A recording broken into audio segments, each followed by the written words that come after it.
It's about a team of washed-up high school state champions at basketball who discover as middle-aged men, hey, if we pretend to be girls, we can win again and play basketball professionally. The culture, at least the media culture, has shifted so far to the left, it's a taboo subject. Daily Wire's calling this the most triggering movie of the decade. I think maybe Joe Rogan said it in one of his podcasts. He said, no one's going to make a movie like that, making fun of this stuff, unless it's maybe Daily Wire.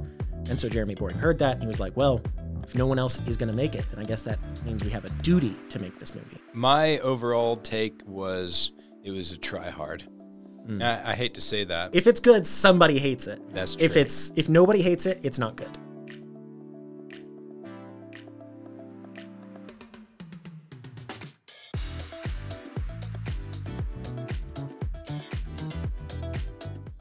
Hello, and welcome to the Pop Culture Contrarian podcast with Thomas, Sterling, and Andrew. Hello. Hey, guys. Today, we're talking about Daily Wire's new movie, Lady Ballers.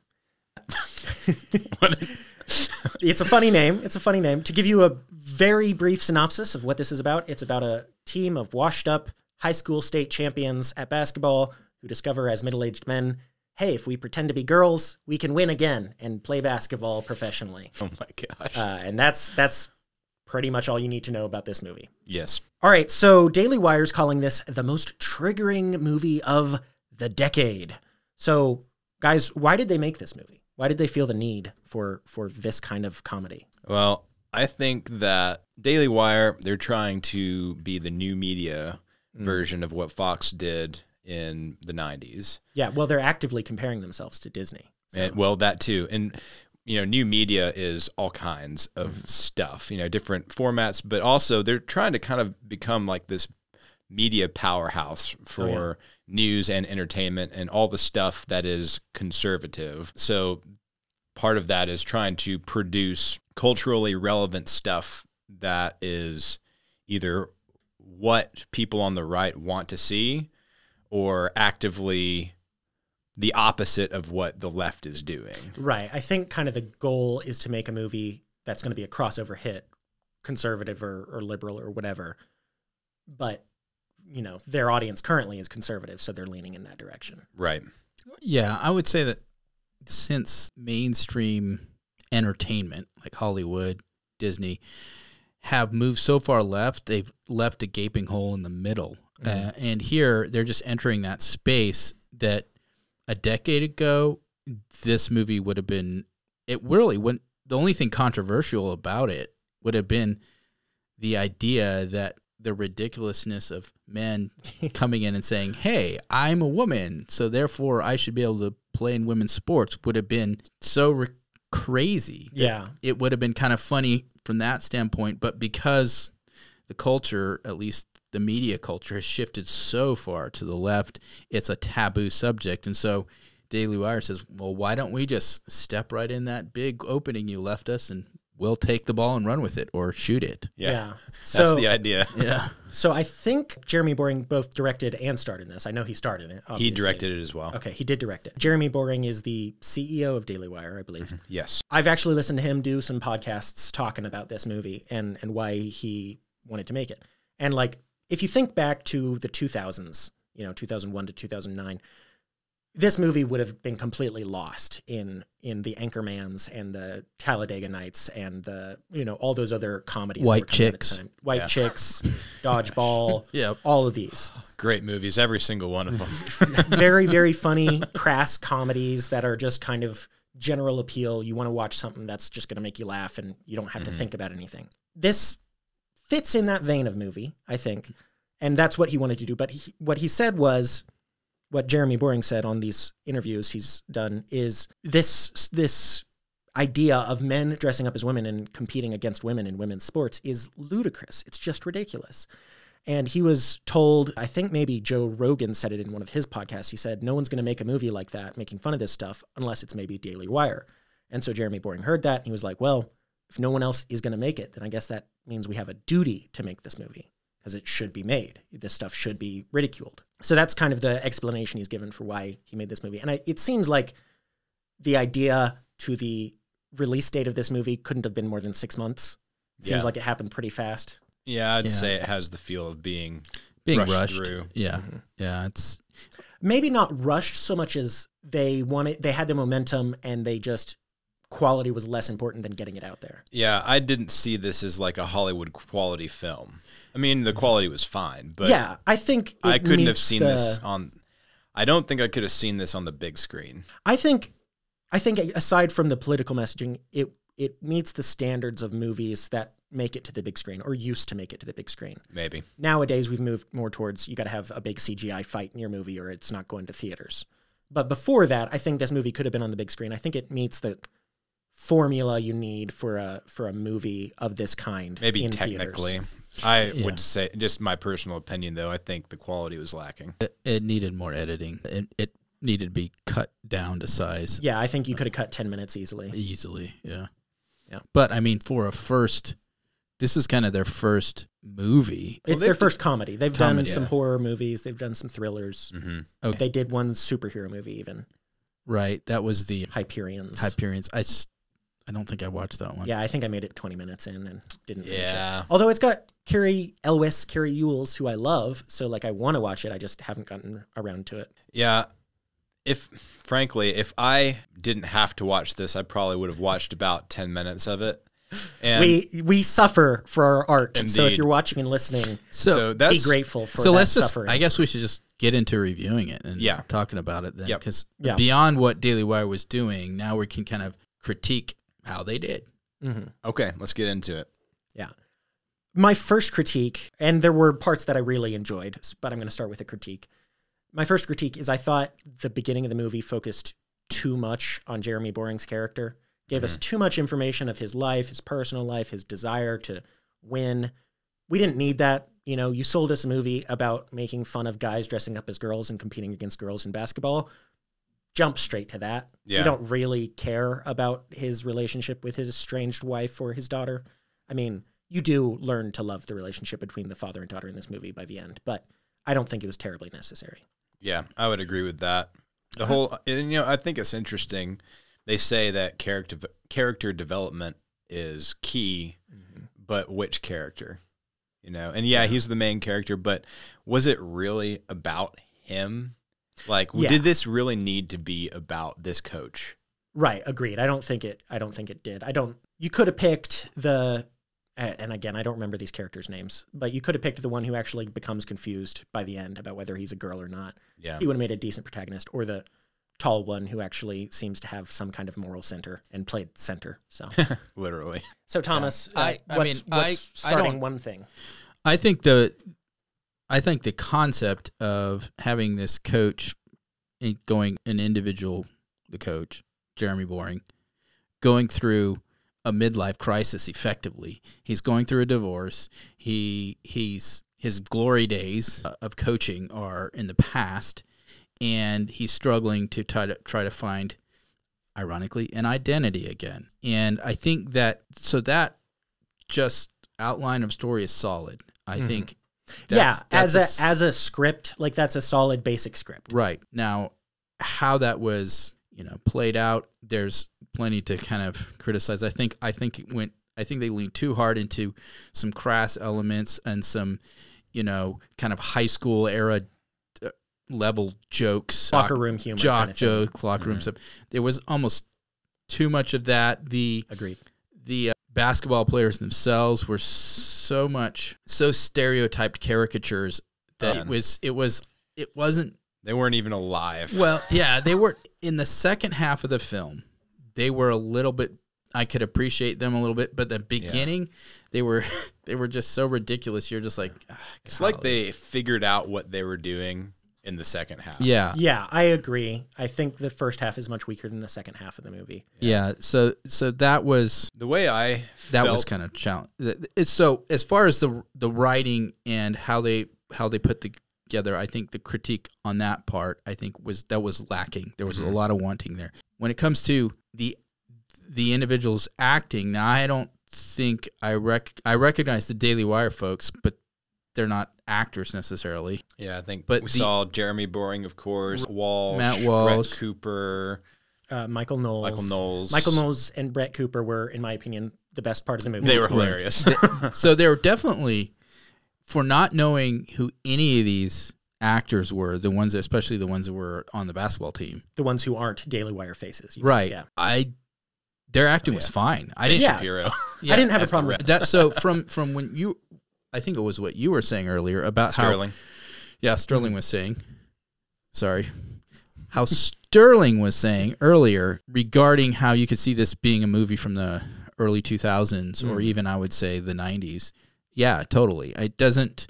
The acting level is Hollywood level in that sense. In that sense, I do think it would have taken back seat to the movies I listed in Anchorman. Yeah, but it's not because of the acting though. No. Agreed. That's the. I guess that's I think the those point I'm movies are making. funnier than this movie. I think that's Yeah. One other side note regarding kind of out there comedies. This is just personally how I see it, but I think it often is the case. When you first see them lots of times, because comedies by nature, especially when they want to be really edgy and push the boundaries, they kind of feel like you're like a little taken aback when you first see it. If you've ever seen Tropic Thunder, there's a classic example of a comedy where you're going in and you're just kind of like, whoa, what am I watching? And it takes a little bit of time to kind of think through and maybe watch it again. And then you start actually appreciating some of the elements of it. Then when you first saw it, you were just kind of turned off by it. Well, yeah, especially with that movie because it opens with 2 or 3 trailers for different movies. Oh, yeah. That are fake movies in the universe. I mean, but so, you saw what they were doing, and it's brilliant. It is. Now, this isn't that level. No. But there are some things I may appreciate more as time goes on. Maybe there's some one-liners that I didn't catch the first time that I'll see later and be like, yeah, that was actually pretty good. Yeah.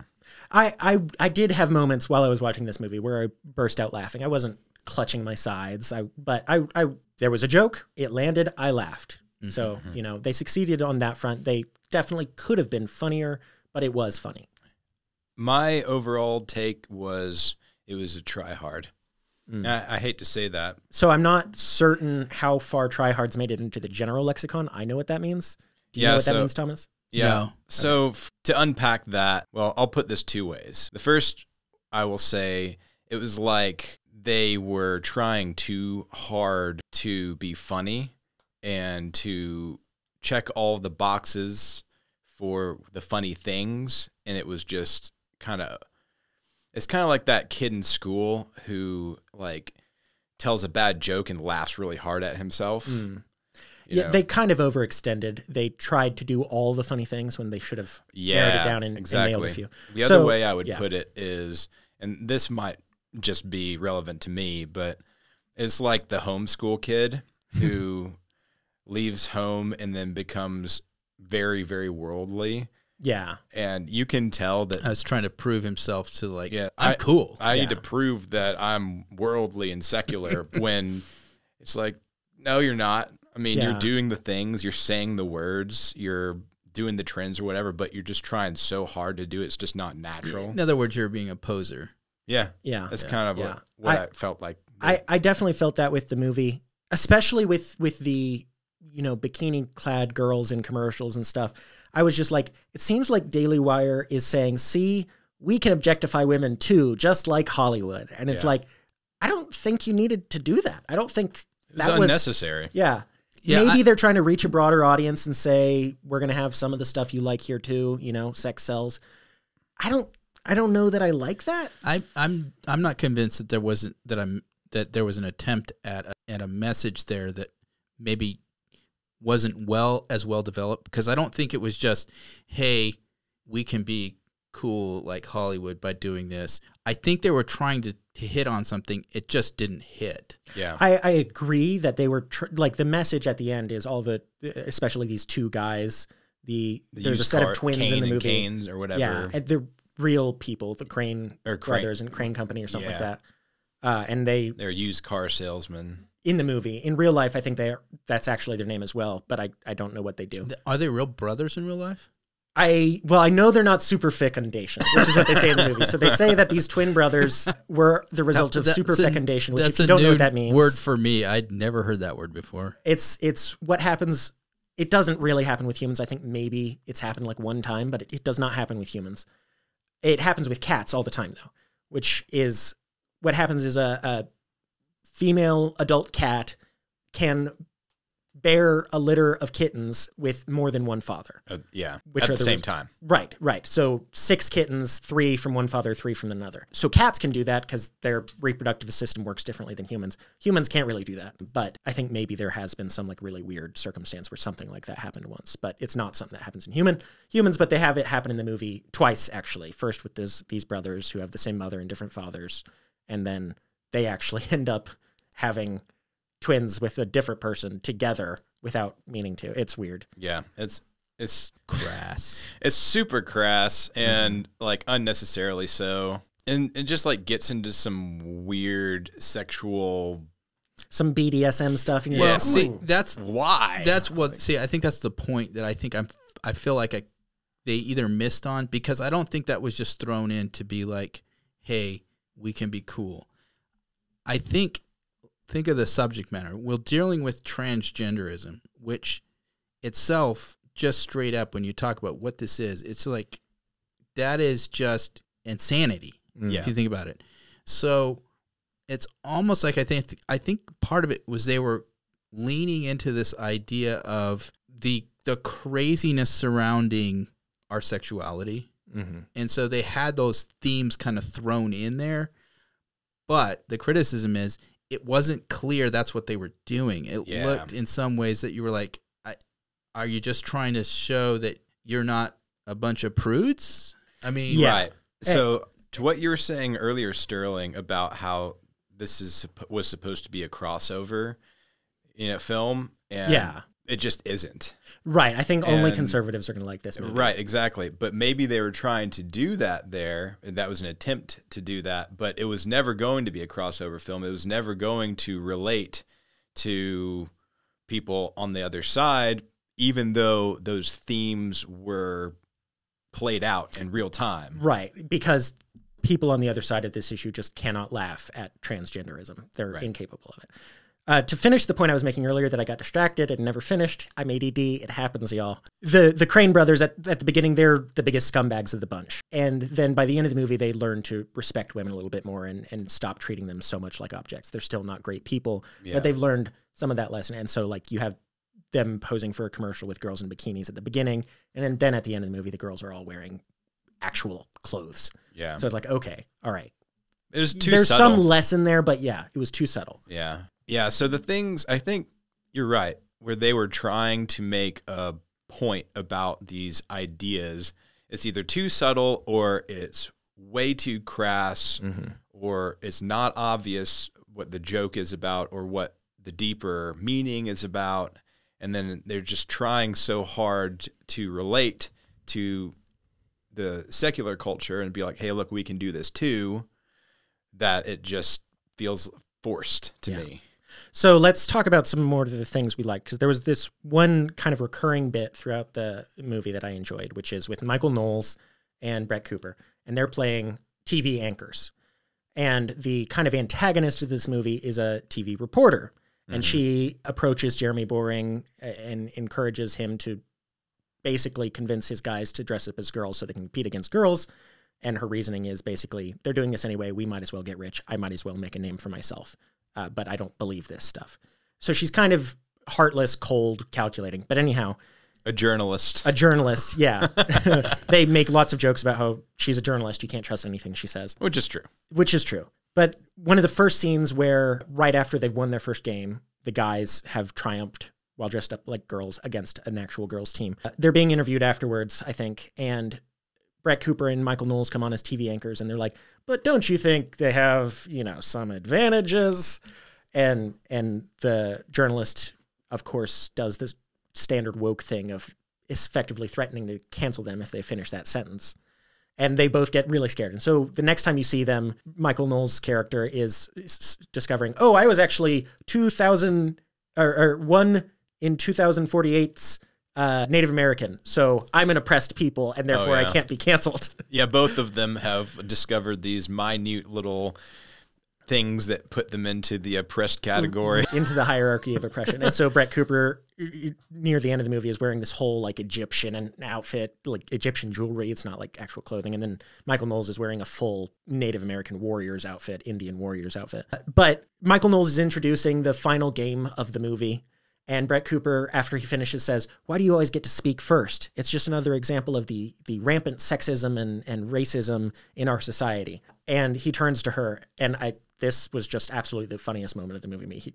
He turns to her and he says, "You're very white." And she's just like, "Oh!"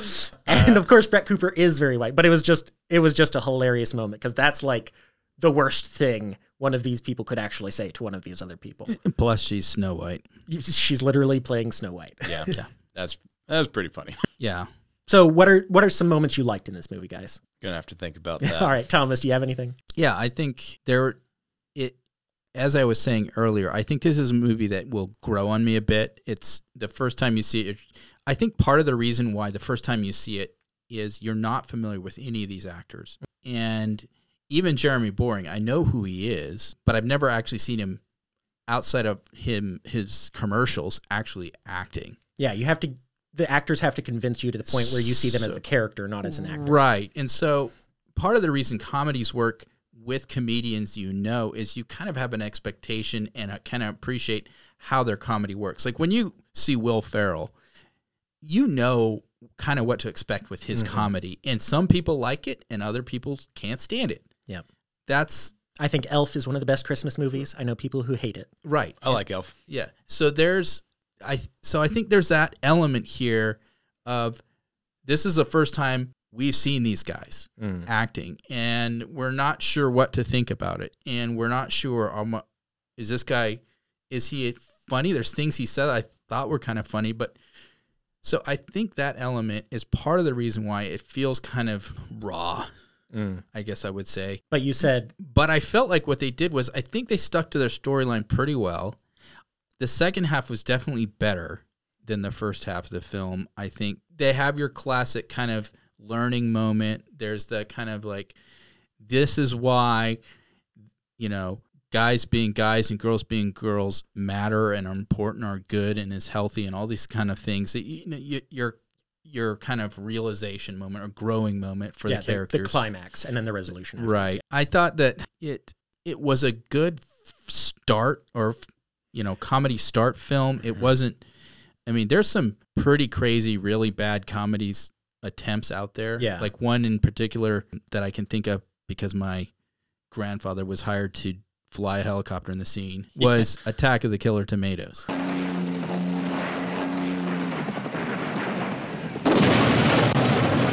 Oh, okay. It's a terrible movie. It's just awful. It's just so bad at trying to do comedy. Except for the helicopter pilot. That part was great. Well, you don't see my grandfather. He just accidentally crashes it, and they kept it in the movie. And so that's awesome. It's just one of those family lore things. But there are comedies like that out there. This is way better than any of that stuff. It's not top tier. It's not where it could be. But for a start, what they're trying to do, I respect that aspect of it. I did find it overall genuinely funny, but it's still, what'd you say, a try hard? It's a try hard. Building on what you were saying before we move on, I do think this is a good movie to have on your resume. I think, once you're making your second Daily Wire comedy movie, if you can say, we've previously made from the creators of Lady Ballers, this new movie that's hopefully better, then you've kind of demonstrated your chops at that point, I think. So I think there's a benefit of that. Certainly, if I was trying to become an actor and I'd been in Lady Ballers and I was then in LA trying to find a job, I would rather have that on my resume than nothing. Why would you be in LA? If I was trying to be an actor. Well, there's like Atlanta. But now if I was trying to be an actor, I would be in LA because that's what I just said. So we're going to stay with that. Good luck. Yeah. Yeah, I'm not nearly pretty enough for LA. I'm probably like an LA 2. My takeaway, honestly, I hardly remember any of the jokes. I was just so underwhelmed. And I hate that because really I wanted to like this. Yeah. Do you think were your expectations too high for it? Probably. Okay. I was expecting it to be like a Hollywood comedy film and it was going to be hilarious and I was going to be laughing my head off. And it just wasn't. And most of the time for me, I was just like kind of cringing almost. And a lot of the humor is meant to do that. It's that cringe humor that some people like. I've never liked that either. Yeah. But there's lots of big movies that are successful that use that as one of their main things. I did think it was kind of hilarious when all of the guys started getting sponsored by major corporations. That made me chuckle. I'm like, we've seen that. You know, there was like a Bud Light sponsor and like a Maybelline and all that kind of stuff. So that was pretty funny. And then one of the characters who was the towel boy when they were in high school and is now on the team because he's rich. Yeah. As soon as, you know, he starts getting a sponsor and had played in a basketball game for the first time in his life, which he's always wanted to do, he goes full Dylan Mulvaney. And it's clearly a pastiche of Dylan Mulvaney. Yeah. And I thought that was quite funny. Yeah, that was pretty funny. I agree. Yeah. But as for the specific jokes, I'd be hard-pressed to tell you any of them because I just can't remember them. I remember all of the themes, but there's no one, and there are some one-liners. I probably would have to watch it again to pick those up. There are some good ones, I'm sure, but I just didn't take any away. Yeah, I think one of the best ones is in the trailer when they first walk out onto the basketball court. Literally, in the scene before, the basketball court is full, roaring crowd because it's men playing. They go in the locker room and come out like 5 minutes later. It's empty. The only guy left in the stadium is asleep, you know, in the bleachers. And the coach turns to his team and says, it's women's basketball, guys. Nobody watches. All right, that one was funny. Yeah, but that one was in the trailer. So it's like, that doesn't really count if you put it in the trailer. One of the more jarring moments was when Ben Shapiro is the referee. And it was, I can't remember if they were playing the Cowgirls at that point or not. I think that one's the first No, game. that's It's the like first game. establishing the precedent. Well, anyway, but he says something along the lines of, he wants like a clean game, something along the lines of, don't be too rough, you got to stay tucked. And I was just like, yeah, that was funny. And it was so awkward to see Ben Shapiro saying that on the court. I don't know. Yeah, I did enjoy, I know that for conservatives who follow conservatives on Twitter or YouTube or whatever, there was a lot of cameos. Yeah. And like Clay Travis was the coach of that opposing team. Yeah. And so that was kind of okay. And that was kind of a fun little Yeah, Jordan Peterson makes a cameo at the very end. At the very end. I did notice, I don't know if you guys picked it out, but the call sign letters for the news station. WIAW. Oh, I didn't catch that. What is that? What is a woman? Man, Matt Walsh. Yeah, and I mean, he had his they do ask that question in the moment movie. at the end of the movie, you know. Yeah, so Matt Walsh in the movie plays this super effeminate, ultra woke guy who is dating Jeremy Boring's estranged wife, and yeah, the whole time it's weird. It's kind of it's JP kind of funny. Sears vibe. Yeah, he's obviously wearing a wig the whole time, and she's like, "This is." I don't know why you went this way, but it's amusing. And then at the end of the movie, there's this really weird cameo with him and Candace Owens sitting in a car. And he says something like, another classic Walsh mystery aided by me or whatever.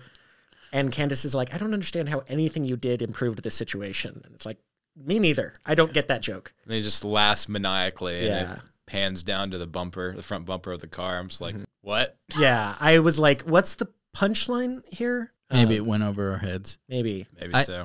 Inside baseball, which if the inside baseball is more inside than us. Yeah, if we don't get your inside joke, probably no one else will. From the conservative inside baseball department. Yeah. So yeah, I thought it was a decently funny movie. Do we want to do reviews now? Do we have any other big moments before we get to the reviews? So the climax of the story, they've had all this success by pretending to be women. And they're starting to realize there's something wrong with what we're doing. It's not good. One of the characters is genuinely becoming confused. Am I a dude? Am I not? And he's like muscular. So like he's a dude. But then Jeremy Boring's daughter, who's named Winnie in the movie, comes up to him and is like, Dad, I want to be a boy. And he's been learning all this woke stuff from her the whole time. Because she's learned it in public and school. basically encouraging her in it. And then he's like, oh boy, that's going to be a problem. And so he has this speech he gives her about, you know, it's not better to be a boy than a girl. And she's like, but boys are better at MMA and baseball and basketball and running and sprinting and all these things. And he's like, yes, that goes without saying. Yeah. But boys just invented that stuff so they'd have something to be good at. Right. Which is a great line. It's not really super humorous, but it's a good line. Yeah. It's the things boys are better at, literally things boys invented to compete with each other so that they could then go get the girl. That's why these things exist. But then he has to explain to her why being a woman is better or balanced with being a man at the least. And he gives some good reasons. Women are literally the people who build civilization. Civilization exists because of women. Right, because women civilize men and then men tame the wild and etc. So men build it for them. Right, because men wouldn't need it without the women. When men wouldn't exist without women either. Right. And he does mention that you get to have babies. And I do think that's the most important from a human perspective, that's the most important thing a human can do is bear a child. Yeah. But I don't think that's actually what balances it. I don't think the fact that women are good at their own stuff and women can have children is what balances the fact that men are better at all these athletic things. The true balance, which granted has kind of been lost in recent centuries, but the true balance is that men are expendable and women aren't. So men are bigger and stronger and faster, and our skin is literally set up differently than women's skin. But the other side of that is that we're expected to risk our lives to protect women. And if a guy dies for a woman, he has done what is right. Yep. That's the balance. On the Titanic, it was women and children first, and in the movie, the guy who sneaks onto the boat is a coward and has lost all respect as a man the moment he does that. I think that's the true balance, and maybe what they should have said. You mean sacrifice? I wouldn't say expendable. I'd put it as sacrificial. I mean, I think there's a quality of sacrifice that is expected of both sexes when we're talking about the roles that they play. And I think what has occurred with the transgender movement that we're in is just a manifestation of a movement that's much older. And it's a rebellion against the notion that you're born into a role. Yeah. You're born, God made you, He's even made you either male or female. And by being born into that category, there's expectations that are going to be upon you. And by actually following and fulfilling them, following those and understanding those and living into those, there can be great satisfaction, fulfillment. But our culture has told us it's bad. It's confining. It takes away your quote freedom, etc. Yeah.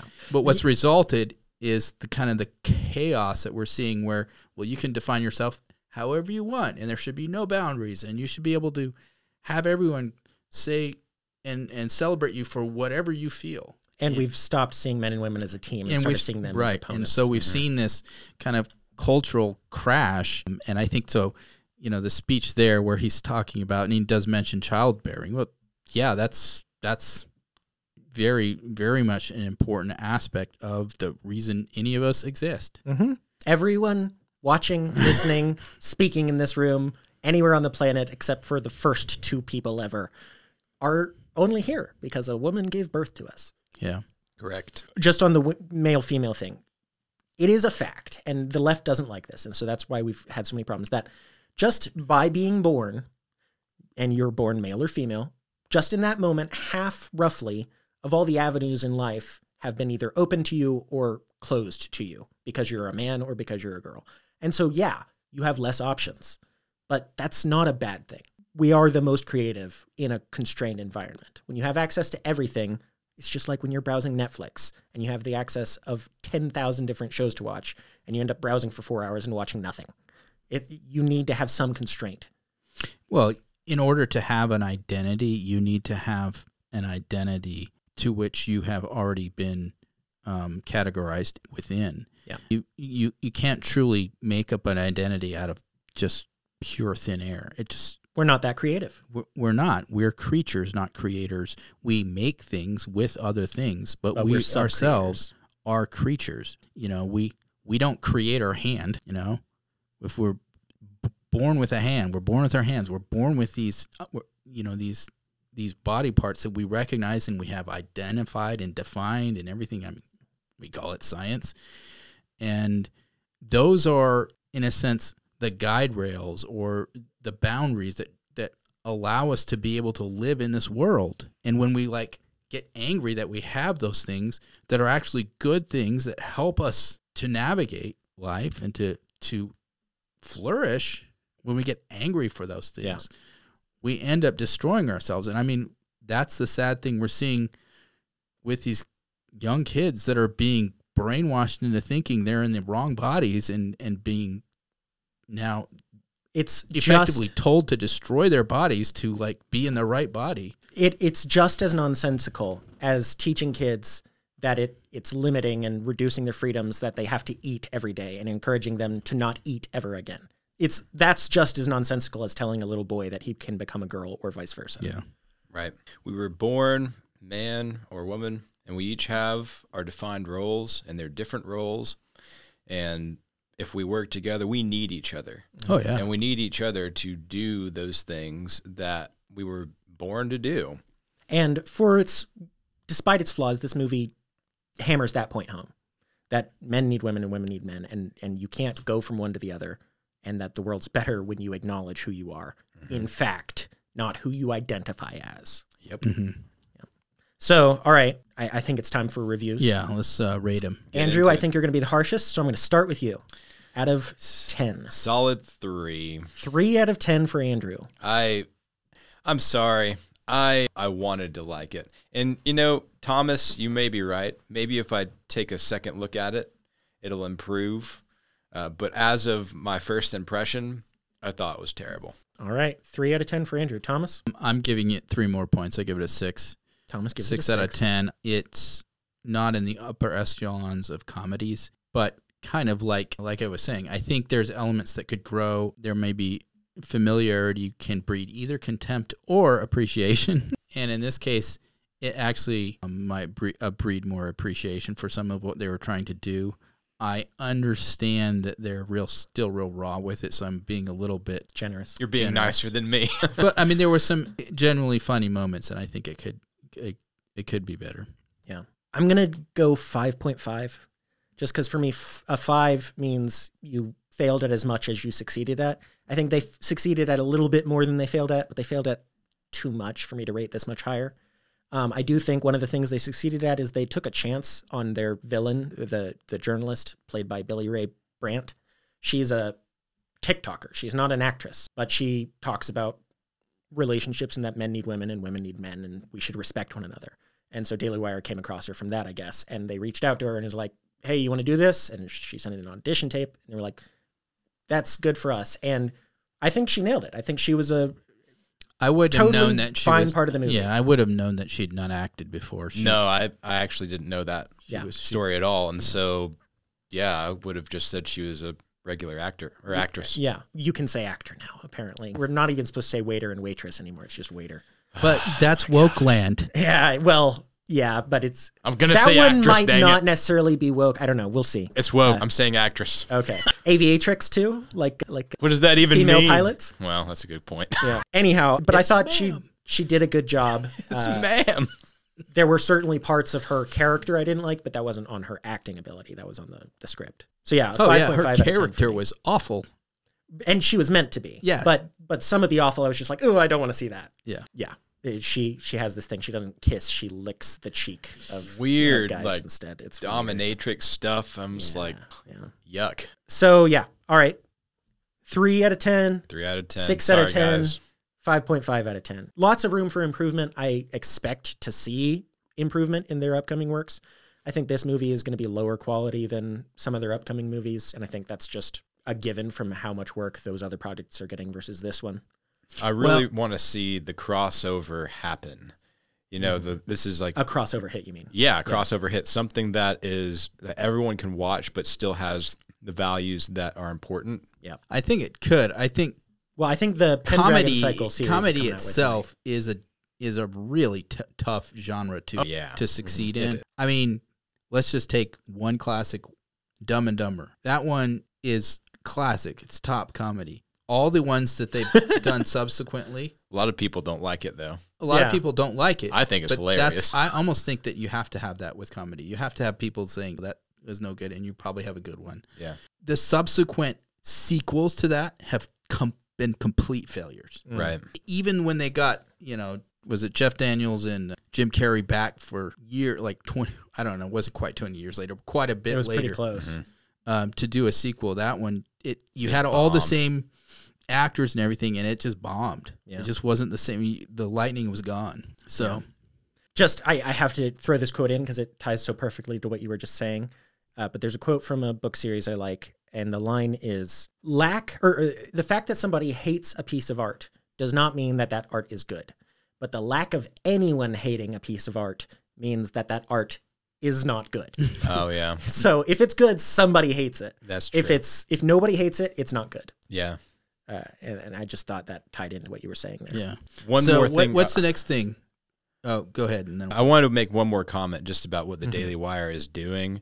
And I love the idea of what they're doing. This is kind of a sidebar, but my wife and I checked out their Daily Wire Plus thing to see if some of the kids shows might be good for our kids. Ben Key. Yeah, I'm sorry. Ben Key. That's right. And we watched their chinchilla thing, watched the first episode, and it was very similar to the whole Try Hard, in my opinion. Oh, okay.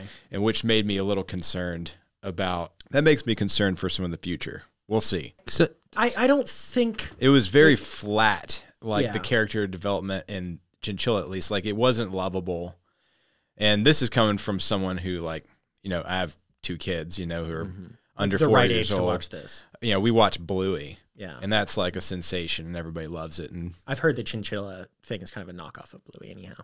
And that was what I was seeing. It seemed kind of like a knockoff of Bluey, but it was just really flat and lifeless. So I think Daily trying Wire- too hard on your initial releases is a good problem to have. Yeah. I think they've got... I hope they've got the money and the talent to learn from their mistakes and then improve. And I think they do. So... what the next big thing is, well, I know there's Snow White. Right. That's going to be interesting. Yeah, I think that's March. I'm not sure. That'll be the next one, and then I'm interested to see how the Pendragon cycle goes. And I want to do an episode on that where we discuss the books before the show comes out. Yeah. We can do that.